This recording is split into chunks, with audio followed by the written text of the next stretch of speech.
Hi friends, मैं आकांक्षा शर्मा जी की वित्ताकांक्षा में आपका स्वागत करती हूँ। पटवारी महारिवीजन में आज कंप्यूटर की शॉर्टकट की प्रैक्टिस प्रश्न करने वाले हैं।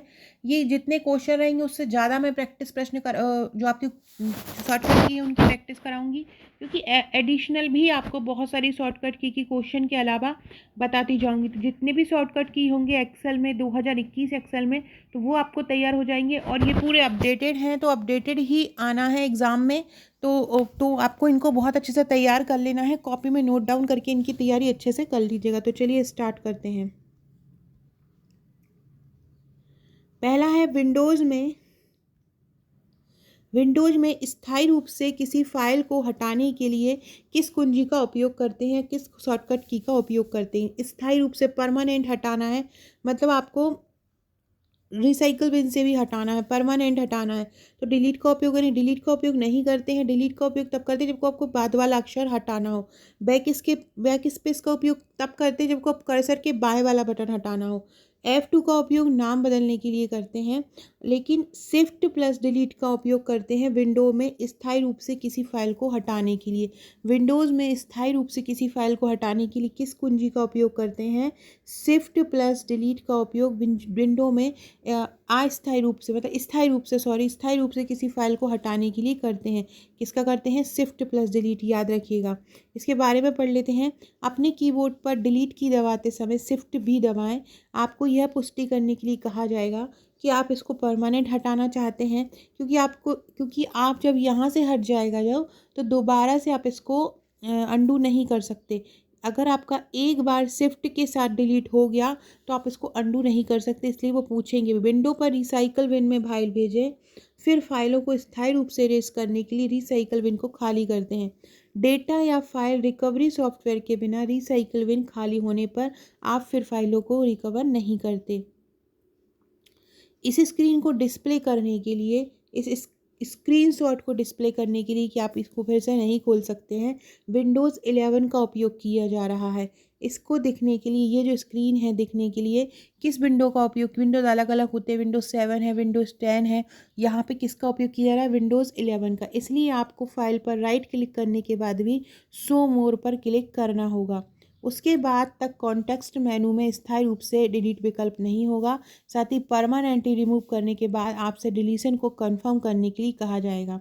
तो इस प्रकार से आप उसको इन सब ऑप्शन के द्वारा आप उसको कर सकते हैं। एक्लिप्स गलती से डिलीट की गई फाइल को रिकवर करने के लिए एक बहुत ही सरल विधि प्रदान करता है और डिलीट की गई फाइल को उसके लोकल हिस्ट्री में बनाए रखता है। अगर आप ESC का उपयोग करते हैं तो वो तुरंत डिलीट तो कर देता है, लेकिन उसको बनाए रखता है रिसाइकल बिन में।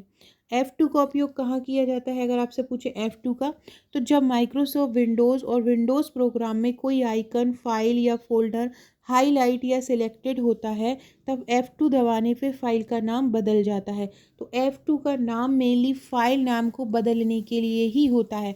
जितनी भी फंक्शन कुंजी हैं F1 से F12 तक, मैंने आप लोगों को ट्रिक द्वारा करवाई है। अगर आपने नहीं देखा है तो वो फंक्शन कुंजी का देख लीजिएगा। 2 या 3 प्रश्न आपको ये शॉर्टकट की से आएगा और फंक्शन कुंजी से एक क्वेश्चन आएगा। तो यही ऐसे ऐसे क्वेश्चन आएंगे ना, तो ये जो आपका माइंड जो है वो डाइवर्ट कर देंगे। तो इसलिए आप पहले से ही इस चीज़ के लिए प्रिपेयर रहिए कि क्वेश्चन कैसे आना है। अभी आपने ऊपर पढ़ा है कि डिलीट के साथ जब शिफ्ट का यूज़ करते हैं तो परमानेंट ये डिलीट हो जाती है। ESC एस्क्लिप्स का उपयोग करते हैं तो अस्थायी रूप से डिलीट होती है। F2 का उपयोग कब करते हैं? तो फाइल का नाम बदल जाता है, फाइल का नाम बदल देते हैं। बैक स्पेस का उपयोग कब करते हैं? बैक स्पेस या बैक स्पेस नामक एक कीबोर्ड को कर्सर की करंट पोजीशन से पहले आने वाले किसी भी कैरेक्टर को डिलीट करना है। जैसे कि ये लिखा है ABC और यहाँ मेरा C कर्सर है। बैक स्किप दबाएंगे ना तो ये जो यहाँ पर कर्सर है, मतलब बाएं पे चला जाता है, ये वाला ख़त्म हो जाता है। तो बैक स्पेस नामक एक कीबोर्ड करंट पोजीशन से पहले आने वाले किसी भी कैरेक्टर को डिलीट कर देता है। मतलब ये किसको डिलीट कर देगा? B को डिलीट कर देगा। C के पहले क्या आ रहा है? करंट है हमारा C, जिसमें हम काम कर रहे हैं। आगे C के पहले B आ रहा है तो B को डिलीट कर देगा। अगला है वर्ड में डॉक्यूमेंट को सेव करने की। ये तो बहुत सरल है। वर्ड में अगर डॉक्यूमेंट, देखो यहाँ पे भी अलग अलग होता है। ये वर्ड में बात आ रही है, इसलिए वर्ड में डॉक्यूमेंट को सेव करने के लिए किस चीज़ का उपयोग करते हैं, Ctrl+S का उपयोग करते हैं। Ctrl+P का प्रिंट करने के लिए करते हैं, Ctrl+O का ओपन करने के लिए करते हैं और Ctrl+F का फाइंड करने के लिए करते हैं। सेव करने के लिए कौन सा करते हैं, Ctrl+S का उपयोग करते हैं। किसी भी फाइल को तीव्रता से सहेजने के लिए Ctrl+S का उपयोग किया जाता है। एक डॉक्यूमेंट को डिफ़ॉल्ट के साथ सेव करते हैं। जब ऑटो सेव विकल्प का उपयोग नहीं होता तो ये विकल्प उत्पन्न होता है। सेव एज या सेव पेज को भी डिस्पैच कर सकते हैं। कैसे करते हैं, किसी फोल्डर का चयन कीजिए, उसमें फाइल सेव सिलेक्ट करें, फिर फाइल नेम बॉक्स से अपना नाम एंटर करें, जो भी आपको नाम डालना हो, और सेव करें। जब आप काम कर रहे हो तो इसे बार बार Ctrl+S दबाकर भी सेव कर सकते हैं। इसमें क्या कर, और जब आपको प्रिंट करना हो तो फाइल टैब पर जाएं, फिर प्रिंट करने के लिए प्रिंट करें। ये क्वेश्चन भी आता है कि अगर आपको प्रिंट करना है तो किस टैब से जाना पड़ेगा, तो प्रिंट करने के लिए फाइल टैब पर जाना पड़ेगा। मैंने आपको बताया कि कौन सा ऑप्शन किस टैब में आता है, कौन किस मेन्यू में आता है, ये मेन्यू कहाँ पे आता है, तो ये सभी का मैं एक वीडियो लेके आऊँगी। तो ये एक क्वेश्चन यहाँ से भी बनना है। जिन लोगों का 15 को एग्ज़ाम है, 16 को एग्ज़ाम है, 17 को एग्ज़ाम है, वो लोग स्पेशली इन क्वेश्चन पर बहुत ज़्यादा फोकस कीजिए। माइक्रोसॉफ्ट वर्ड और अन्य प्रोसेसर में Ctrl और S को दबाने से करंट फाइल सेव की जाती है। सेव एज बॉक्स जो आपको अपने प्रोजेक्ट को एक नाम और एक फ़ाइल नेम दिखाता है क्योंकि क्या इसे कभी सेव नहीं किया गया है। ये जब भी आपको सेव एज बटन बताया, मतलब उसको पहले से ही सेव है, और सेव मतलब आप उसको नए से सेव कर रहे हो। प्रिंट के लिए Ctrl+P दबाते हैं, Ctrl+O ओपन विंडो खोलता है, और Ctrl+F फाइंड दबाते हैं। MS एक्सेल में 2021 में सेल में नोट डालने के लिए किसका उपयोग करते हैं, सेल है, सेल में नोट डालने के लिए, सेल में कोई भी नोट डालना है, कोई भी कमेंट ऐड करना है, तो जैसे कोई भी सेल है, ये इस प्रकार का एक सेल बना हुआ है रो और कॉलम का, इसमें आपको नोट डालना है तो किस शॉर्टकट की का उपयोग करेंगे, Ctrl+Shift+M, Shift+F2, Ctrl+F2 या Shift+9। तो याद रखो, जब अगर सेल में नोट डालना है आपको तो Shift+F2 का उपयोग करोगे। किसका करोगे, Shift+F2 का उपयोग करोगे नोट डालने के लिए। सेल में अगर नोट डालना है तो किसका उपयोग करेंगे, Shift+F2 का उपयोग करोगे। एक्सेल में आपको एनोटेशन या कोई सुझाव देना है, कमेंट डालना है, तो आप Shift+F2 का उपयोग ही करोगे, ये याद रखिएगा। आप कमेंट का रिप्लाई भी कर सकते हैं, इंसर्ट भी कर सकते हैं, इसी के द्वारा कमेंट को एडिट और डिलीट भी कर सकते हैं। MS एक्सेल 2021 में कौन सा शॉर्टकट वर्कबुक स्टैटिस्टिक्स डायलॉग खोलता है, स्टैटिस्टिक्स डायलॉग कौन खोलता है, Ctrl+Shift+F10, Ctrl+1, Ctrl+Shift+G और Alt+Q। तो ये खोलता है Ctrl+Shift+G। स्टैटिस्टिक्स कौन खोलता है, Ctrl+Shift+G खोलता है। MS एक्सेल वर्कबुक में स्टैटिस्टिक प्रदान करता है जो करंट वर्कशीट और वर्कबुक जैसे डेटा, फॉर्मूला आदि के बारे में इंफॉर्मेशन भी देता है। क्योंकि ये आपको दिख रहा है गणित से संबंधित है, तो Ctrl+Shift+G में क्या होगा कि डाटा भी होगा, फॉर्मूला भी होगा, आदि के बारे में इंफॉर्मेशन देता है। वर्कबुक डायलॉग बॉक्स ओपन करने के लिए review tab, proofing group, workbook, ये इस पे आपको जाना पड़ता है। वर्कबुक का स्टैटिस्टिक ओपन करने के लिए Ctrl+Shift+G शॉर्टकट का भी उपयोग किया जाता है। अब आप पूछे कि Ctrl+Shift+F10 का मतलब क्या होता है, तो शॉर्टकट वर्तमान में फोकस में रिबन एलिमेंट के लिए टूल टिप दिखाता है। Ctrl+Shift+F10 किसके लिए दिखाता है, ये शॉर्टकट वर्तमान में फोकस में रिबन एलिमेंट के लिए टूल टिप दिखाता है। Ctrl+1 का उपयोग कहाँ होता है, तो Ctrl+1 का उपयोग होता है फॉर्मेट सेल डायलॉग बॉक्स खोलता है। इसमें नंबर, करेंसी, फॉन्ट, बॉर्डर आदि की फॉर्मेटिंग होती है। क्या खोलता है, फॉर्मेट सेल डायलॉग बॉक्स खोलता है। इसमें क्या क्या होता है, इसमें नंबर होता है, करेंसी होती है, फॉन्ट होता है, बॉर्डर होता है, आदि की फॉर्मेटिंग होती है। MS पावर पॉइंट में होम टैब पर जाने के लिए क्या करते हैं, देखो यहाँ पे नॉर्मली होम टैब पे नहीं जाना, डॉक्यूमेंट के आरंभ में नहीं जाना है, टैब पे जाना है, होम टैब पे जाना है। जब भी होम टैब पे जाते हैं तो उपयोग करते हैं Alt+M का। होम टैब पे जाने के लिए किसका उपयोग करते हैं, Alt+M का उपयोग, सॉरी Alt+H का।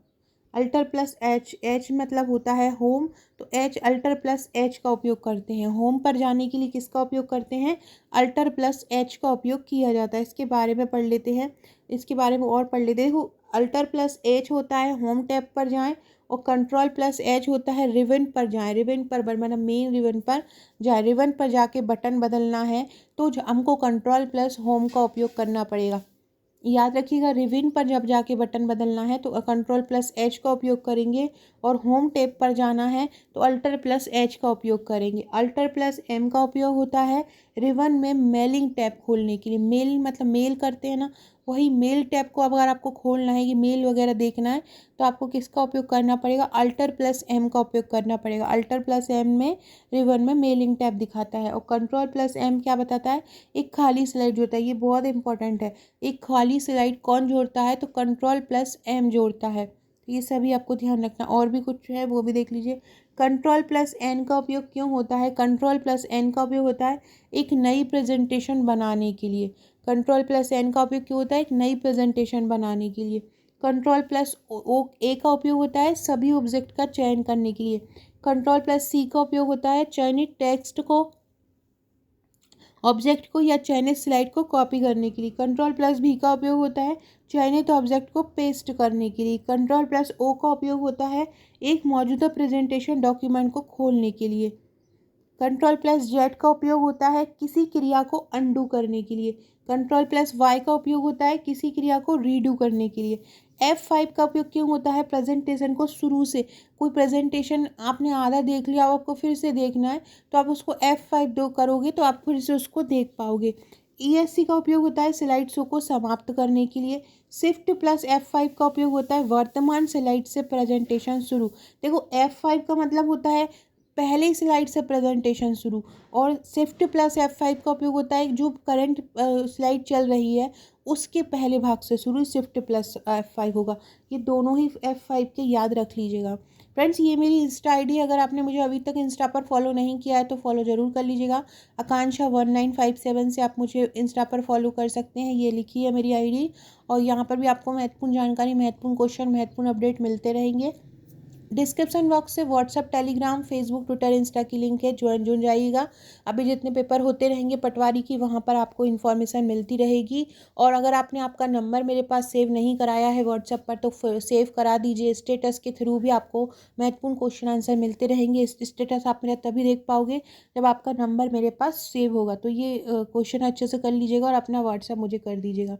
हेल्प सहायता खोलने के लिए किस फंक्शन कुंजी का उपयोग किया जाता है, F1, F2, F4 या F3। हेल्प के लिए बोल रहा है, हेल्प के लिए किया जाता है F2 का। हेल्प के लिए किसका करते हैं, F2 का उपयोग करते हैं। सॉरी यार, हेल्प करने के लिए F1 का उपयोग करते हैं, F2 का उपयोग करते हैं नाम बदलने के लिए। F2 का उपयोग किस लिए करते हैं, नाम बदलने के लिए करते हैं। और F1 का उपयोग करते हैं हेल्प करने के लिए। F1 का उपयोग क्यों करते हैं, हेल्प करने के लिए करते हैं। ये मैंने आपको ट्रिक द्वारा भी करवाया है कि F1 से जो F12 है, जितनी भी फंक्शन कुंजी हैं उनको किस तरह से आप कर सकते हैं। तो F1 का उपयोग क्यों करते हैं, हेल्प करने के लिए करते हैं, और F2 का उपयोग नाम बदलने के लिए करते हैं। सहायता के लिए F1 का उपयोग किया जाता है। इसके बारे में और पढ़ लेते हैं। F2 का उपयोग किसी चयनित फाइल या फोल्डर का नाम बदलने के लिए। F3 का उपयोग किया जाता है सर्च करने, खोजने के लिए। F4 कुंजी के, अल्टर कुंजी के साथ सक्रिय विंडो को बंद करने के लिए होता है। F5 होता है वर्तमान पेज को पुनः लोड करने के लिए। F5 का उपयोग क्यों होता है, जो वर्तमान पेज चल रहा है उसको पुनः लोड करने के लिए F5 का उपयोग होता है। F6 अधिकांश वेब ब्राउज़र में कर्सर को एड्रेस बार में ले जाने के लिए होता है। F6 का उपयोग क्यों होता है, कर्सर को एड्रेस बार में ले जाने के लिए। F7 का उपयोग किस लिए होता है, वर्तनी और व्याकरण की जांच करने के लिए। F8 का उपयोग होता है विंडोज़ में बूट मेन्यू को एक्सेस करने के लिए। 8 का उपयोग क्यों होता है, बूट मेन्यू को एक्सेस करने के लिए। F9 का उपयोग होता है MS वर्ड में एक डॉक्यूमेंट को रिफ्रेश करने के लिए। MS वर्ड में किसका F9 का उपयोग किस लिए होता है, 9 का उपयोग रिफ्रेश करने के लिए होता है। और F10 का उपयोग किस लिए होता है, एप्लीकेशन के मेन्यू बार को सक्रिय करने के लिए। F10 का उपयोग किस लिए होता है, मेन्यू बार को सक्रिय करने। F11 का उपयोग क्यों होता है, वेब ब्राउज़र में पूर्ण स्क्रीन में एंटर करने के लिए। पूर्ण स्क्रीन में जाना है तो F11 का उपयोग होगा। F12 का उपयोग होगा MS वर्ड में सेव एज डायलॉग बॉक्स खोलें। सेव एज डायलॉग बॉक्स खोलने के लिए F12 का उपयोग करते हैं। अगला क्वेश्चन है, पावर पॉइंट जो प्रेजेंटेशन है उसको समाप्त करने के लिए किस शॉर्टकट कुंजी का उपयोग किया जाता है, अल्पविराम, हाइफन, ESC या टैब। तो ESC एक्लिप्स जिसको बोलते हैं, प्रेजेंटेशन को समाप्त करने के लिए ESC का उपयोग किया जाता है। किसका किया जाता है? ESC। फ्रेंड्स एक कमेंट बॉक्स में एक आंसर बताइएगा, कमेंट जरूर किया कीजिए। मैं हर बार बोलती हूँ, कमेंट एक ऐसा माध्यम है जिसके द्वारा मैं जान पाती हूँ कि कौन कौन मेरे वीडियोस देखते हैं। और कमेंट में मुझे ये बताइएगा कि जब भी आप प्रिंट करते हैं तो दो प्रिंट के बीच में प्रिंट के लिए पेज सिलेक्ट करने के लिए किस निशान का उपयोग करते हैं, किस साइन का, किस चिन्ह का उपयोग किया जाता है। तो प्रेजेंटेशन को समाप्त करने के लिए किसका करते हैं? ESC का उपयोग किया जाता है। ESC कुंजी का उपयोग पावर पॉइंट प्रेजेंटेशन को समाप्त करने के लिए होता है और ये 20 अप्रैल 1987 को शुरू में Macintosh system operating system computer के लिए जारी किया था। इसके इम्पॉर्टेंट शॉर्टकट कुंजी हैं महत्वपूर्ण पावर पॉइंट की। Ctrl+N का होता है नई प्रेजेंटेशन डॉक्यूमेंट बनाए। Ctrl+O एक मौजूदा प्रेजेंटेशन डॉक्यूमेंट खोलें। Ctrl+S एक प्रेजेंटेशन सेव करें। Alt+F2 या F12 save as dialogue box खोलें। देखो F12 अगर आपने सिंगल दबा दिया है तो भी आपका सेव एज खुल जाएगा, और अल्टर के साथ आपने F2 दबाया है, F12 सिंगल और F2 अल्टर के साथ, तो क्या हो जाता है? सेव एज डायलॉग बॉक्स खुल जाता है। Ctrl+W या Ctrl+4 का क्या, Ctrl+F4 का मतलब क्या होता है? कोई भी प्रेजेंटेशन को बंद करना है। ये प्रेजेंटेशन की बात हो रही। अगर Alt+F4 आता है तो सक्रिय विंडो को बंद करना रहता है। Q का मतलब होता है किसी प्रेजेंटेशन को सेव करें और बंद करें। Q का मतलब होता है बंद भी करें और शुरू भी करें। सेव करके केवल बंद करना, और W का उपयोग कर देंगे Ctrl+W। लेकिन अगर उसको सेव करके बंद करना है तो Ctrl+Q का उपयोग करेंगे। याद रखना शॉर्टकट की को, आपको सेव करके बंद करना है तो Ctrl+Q का उपयोग करेंगे। Ctrl+Z अंडू होता है, बाय रीडू होता है। Ctrl+F2 कंट्रोल के साथ अगर F2 लगा देंगे तो प्रिंट प्रीव्यू देखें। MS वर्ड में न्यू ब्लैंक डॉक्यूमेंट खोलने की क्या है? न्यू ब्लैंक डॉक्यूमेंट खोलने के लिए Ctrl+N का उपयोग करते हैं। Ctrl+N से एक नया डॉक्यूमेंट बना सकते हैं। Ctrl+M से एक पैराग्राफ को इंडेंट कर सकते हैं। Ctrl+V बोल्ड के लिए, Ctrl+D इसमें वर्ड फॉन्ट रहते हैं अलग अलग। Alt+F वर्तमान प्रोग्राम में फाइल मेन्यू विकल्प होता है। Alt+E वर्तमान प्रोग्राम में एडिट विकल्प होता है। वर्तमान जो प्रोग्राम चल रहा हो अल्टर के साथ आएगा, उसमें एडिट विकल्प। F1 का होता है किसी भी प्रकार की सहायता के लिए। Ctrl+A सभी टेक्स्ट का चयन करना है। Ctrl+X चयनित आइटम को कट करने के लिए। Ctrl+Delete डिलीट करने के लिए। Ctrl+C कॉपी करने के लिए। Ctrl+INS का उपयोग होता है चयनित आइटम को कॉपी करने के लिए। Ctrl+V का उपयोग होता है पेस्ट करने के लिए। Shift+INS का उपयोग होता है चयनित आइटम को पेस्ट करना। ये दोनों याद रखो 21 के हैं। कंट्रोल के साथ अगर होगा INS का उपयोग तो कॉपी करेंगे, और शिफ्ट के साथ होगा तो पेस्ट करेंगे। होम का क्या उपयोग होता है? उपयोग कर तो वर्तमान रेखा की शुरुआत में ले जाता है। Ctrl+Home डॉक्यूमेंट की शुरुआत में ले जाता है। एंड वर्तमान रेखा के अंत में पहुंचता है। Ctrl+End एक डॉक्यूमेंट के अंत में पहुंचाता है। Shift+Home क्या है? वर्तमान स्थिति से रेखा की शुरू की जो ऊपर का जो सबसे ऊपर का पृष्ठ होगा उसको हाईलाइट करना। ऐसे ही Shift+End जो वर्तमान स्थिति से रेखा का अंत है उसको चिन्हित करना। Ctrl++ का मतलब बायां तीर अगर है, एक बार में एक शब्द को बाईं ओर ले जाना। दायां तीर एक बार में एक शब्द को दाईं ओर ले जाना। अगला है Ctrl+0 का क्या काम होता है? Ctrl+0 का काम होता है सिलेक्टेड कॉलम को हाइड करना। जो भी कॉलम सिलेक्ट किए हों उसको हाइड करना होता है Ctrl+0 का मतलब। Ctrl+9 का उपयोग होता है रो को छुपाने के लिए। Ctrl+Shift+ ऊपर हमने हाइड करने के लिए अनहाइड करने के लिए किया। अगर आपको किसी भी पंक्ति को हाइड करना है पूरा तो Ctrl+Shift++ दबा देंगे। कॉलम दिखाने के लिए भी Ctrl+Shift+ दें। यदि आपके लिए काम नहीं करता है तो Alt+OCU MS एक्सेल पुराने 2003 शॉर्टकट में ये काम करता है। आजमाएं। आप इस शॉर्टकट के साथ विरोध को रोकने के लिए विंडो सेटिंग में परिवर्तन भी कर सकते हैं। गूगल क्रोम में टैब कुंजी का उपयोग आगे बढ़ने के लिए करते हैं। कौन सी शॉर्टकट की का गूगल क्रोम में? Alt+Tab Shift+Ctrl+Alt Ctrl+Tab या Alt Ctrl+Delete। तो इसमें होता है Ctrl+Tab। किसका होता है, कंट्रोल प्लस टैब का होता है गूगल क्रोम में आगे बढ़ने के लिए। गूगल क्रोम में आगे बढ़ने के लिए किसका उपयोग होता है, कंट्रोल प्लस टैब का उपयोग गूगल क्रोम में आगे बढ़ने के लिए करते हैं। और इसकी शॉर्टकट कुंजी देख लो गूगल क्रोम की, कंट्रोल प्लस एन से नई विंडो खोलते हैं, कंट्रोल प्लस टैब या कंट्रोल प्लस पेज डाउन से अपने अगले ओपन टैब पर करते हैं। पेज डाउन मतलब नीचे, मतलब अगले पे। ऐसे ही कंट्रोल प्लस टैब अगर आपने दबा दिया है तो आप अगले पे पहुंच जाएंगे।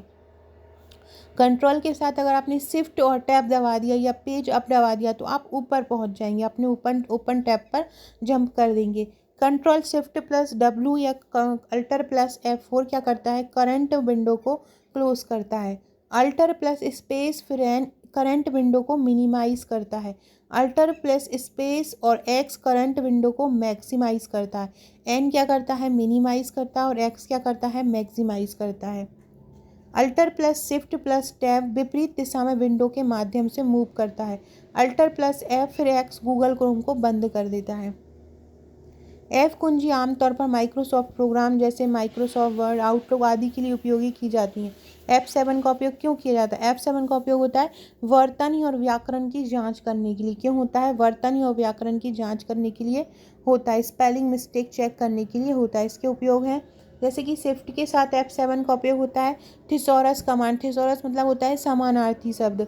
कंट्रोल के साथ अगर F7 लगा देंगे तो वो मूव ही हो जाएगा, शिफ्ट के साथ लगाएंगे तो थिसॉरस हो जाएगा और कंट्रोल के साथ मूव हो जाएगा। अल्टर प्लस 7 अगली गलत वर्तनी या व्याकरण संबंधी त्रुटि का पता लगाना। फाइल और फोल्डरों का नाम बदलना F2, हेल्प का आ जाएगा F1। विभिन्न एप्लीकेशन में सामग्री खोलना मतलब विंडो कुंजी प्लस क्यू कुंजी। रीडू के लिए मानक विंडोज़ कीबोर्ड में शॉर्टकट की क्या है, रीडू के लिए बोल रहे हैं, अंडू के लिए नहीं। अंडू के लिए तो मैंने कल पूछा था आपसे, तो आप लोगों ने, बहुत सारे लोगों ने कमेंट करके बताया था। रीडू के लिए होता है कंट्रोल प्लस वाई, ये अंडू के विपरीत होता है। और अंडू एक अंतःक्रिया तकनीक है जिसका उपयोग पाठ में किए गए अंतिम परिवर्तन को हटाने के लिए किया जाता है। इसके अलग अलग देखिए, जैसे कि कंट्रोल प्लस माइनस का उपयोग कब कब करते हैं। कंट्रोल हुआ प्लस माइनस, इसका उपयोग करते हैं जूम आउट, जो बड़ा है उसको आउट करने के, उससे बाहर निकलने के लिए। कंट्रोल प्लस शिफ्ट प्लस ए का उपयोग करते हैं फाइंड एक्शन के लिए। कंट्रोल शिफ्ट और ए का उपयोग कंट्रोल प्लस जेड का करते हैं अंडू के लिए। माइक्रोसॉफ्ट एक्सेल में सेल के भीतर एक नई लाइन दर्ज करने के लिए कौन सी कुंजी दबाई जाती है, सेल के भीतर दबाना है इसलिए अल्टर प्लस एंटर है। सेल के भीतर लगाना है, बाहर ही करना होता तो वो कंट्रोल कर देते, लेकिन अंदर करना है सेल के, इसलिए अल्टर प्लस एंटर हो जाएगा। सेल के भीतर नई लाइन दर्ज करने के लिए अल्टर प्लस एंटर करते हैं। इसमें डबल क्लिक करते हैं जिस लाइन को आपको ब्रेक करना हो। चयनित सेल के अंदर उस स्थान पर क्लिक करते हैं जहां लाइन ब्रेक करना हो। लाइन ब्रेक करने के लिए अल्टर प्लस एंटर दबाते हैं।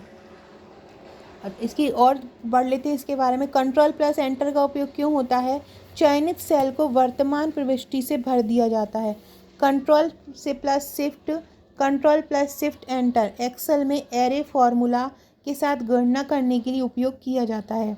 कंप्यूटर में सी शिफ्ट और अल्टर कुंजी किसके उदाहरण हैं, शिफ्ट और अल्टर कुंजी है मॉडिफायर कुंजी, किसके हैं, मॉडिफायर कुंजी के उदाहरण हैं। शिफ्ट कुंजी सभी कीबोर्ड पर पाई जाती है, जबकि अन्य कुंजियां लैपटॉप या विंडोज़ पर या मैकिन्टॉश कंप्यूटर के लिए पाई जाती हैं। शिफ्ट अक्षरों को बड़ा करने और विभिन्न प्रकार के प्रतीकों को दर्ज करने के लिए भी उपयोग किया जाता है। शिफ्ट का उपयोग क्यों करते हैं, बड़ा करने या विभिन्न प्रोग्राम को दर्ज करने के लिए। फंक्शन विशिष्ट कार्यों को करने के लिए होता है। फंक्शन की कुंजी F1 से F12 तक होती हैं। कंट्रोल कीबोर्ड शॉर्टकट दर्ज करने के लिए उपयोग की जाने वाली एक विंडोज की होती है। सहेजने के लिए कंट्रोल प्लस एस का और प्रिंट के लिए कंट्रोल प्लस पी का उपयोग करते हैं। अल्टर को अल्टरनेटिव कुंजी भी कहा जाता है और इसको न्यूमेरिक कीपैड के संयोजन से उपयोग किया जाता है। कमांड एक मैकिन्टॉश कुंजी होती है विंडोज कुंजी के समान, जिसके उपयोग कीबोर्ड शॉर्टकट दर्ज करने के लिए किया जाता है। हो सकता है कुंजी पर 4 पत्ती वाला क्लोवर या सेव का चिन्ह छपा हो। मैकिन्टॉश कुंजी विशेष वर्णों को दर्ज करने के लिए उपयोग की जाती है। कीबोर्ड शॉर्टकट दर्ज करने के कमांड कुंजी के संयोजन में भी इसका उपयोग होता है। न्यूमेरिक कुंजियाँ 0 से 9 तक होती हैं। अल्फ़ाबेट कुंजियों की शीर्ष पंक्ति के ऊपर ये उपयुक्त होती हैं। कर्सर मूवमेंट कुंजी क्या होती है? कंप्यूटर के कीबोर्ड पर कीबोर्ड पर होती हैं। प्रत्येक कीबोर्ड में कुछ विशेष नेविगेशन कुंजियाँ होती हैं। ऐसे कर्सर कंट्रोल कुंजी, एरो कुंजी, होम कुंजी, and control, alter, page up, page down. Function कुंजी विशिष्ट कार्य को करने के लिए होती हैं। पावर पॉइंट में नई स्लाइड जोड़ने के लिए क्या करते हैं? कंट्रोल+M का उपयोग करते हैं नई स्लाइड जोड़ने के लिए। कुछ महत्वपूर्ण कंट्रोल+SG का उपयोग किया जाता है आइटम को समूहीकृत करने के लिए। वो एक आइटम को बहुत सारे लोगों में इकट्ठा करना हो, समूहीकृत करने के लिए, मतलब ग्रुप में। कंट्रोल+की का उपयोग किया जाता है किसी प्रेजेंटेशन को सेव और बंद करने। कंट्रोल+E का उपयोग होता है सेंटर अलाइन करने, टेक्स्ट को। कंट्रोल+अप और शिफ्ट+ का उपयोग होता है ऊपर ले जाने के लिए। शिफ्ट+F5 होता है वर्तमान स्लाइड से प्रस्तुति प्रारंभ करने के लिए। कंट्रोल+N का उपयोग होता है नया प्रेजेंटेशन बनाने, और कंट्रोल+M एक नई स्लाइड इंसर्ट करने। कंट्रोल+D का उपयोग होता है स्लाइड का डुप्लीकेट बनाने, और कंट्रोल+K का उपयोग होता है एक लिंक इंसर्ट करने में। कहीं कहीं पे मिस्टेक हो जाती है। माइक्रोसॉफ्ट पावर पॉइंट में कंट्रोल+N शॉर्टकट कुंजी एक नई पावर पॉइंट विंडो में एक नई ब्लैंक प्रेजेंटेशन स्लाइड खोलती है। एन जहाँ पे होगा वहाँ पे ब्लैंक जो है सीट खुलेगी। सो फ्रेंड्स, ये थे हमारे आज के क्वेश्चन। बहुत ही शानदार क्वेश्चन थे, आशा आपको पसंद आए होंगे। पसंद आए तो चैनल को सब्सक्राइब कर लीजिएगा। दिन में बहुत ही शानदार शानदार वीडियोस आपके लिए मैं लेके आऊँगी। Okay friends, thank you.